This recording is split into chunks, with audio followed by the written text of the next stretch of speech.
Hi, என்னுடைய கார்டனோட update பார்த்துடலாம்.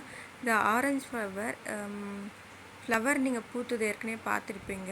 நல்லபடியாக பூத்திருந்தது. இப்போ போக போக அதோட சைஸ், மொட்டோட சைஸே ரொம்ப சின்னதாக இருக்குது.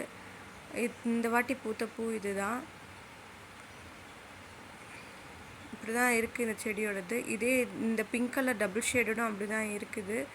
முன்னாடியெல்லாம் கொஞ்சம் ஓரளவு நல்ல வளர்ச்சி இருந்தது, முட்டுலேயும் சரி. இப்போது இருக்கிற பெட்டல்ஸ் ரொம்ப சின்னதாக இருக்குது. பூவோட சைஸே ரொம்ப சிறுசாக இருக்குது. நீங்களே பார்த்தீங்கன்னா நல்லா தெரியும். அடுத்த நாள் பூத்ததை பாருங்கள்.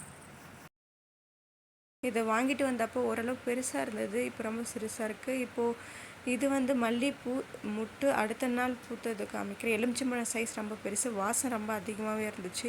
இதில் அதிகமான நல்லா பூக்கிற பூச்செடி எதுன்னா இந்த செம்பருத்தி செடி தான். ஒரு கல்யாண ஃபங்க்ஷனில் கிஃப்டாக கொடுத்தாங்க. சைஸ் ரொம்ப சின்ன செடியாக வந்தது.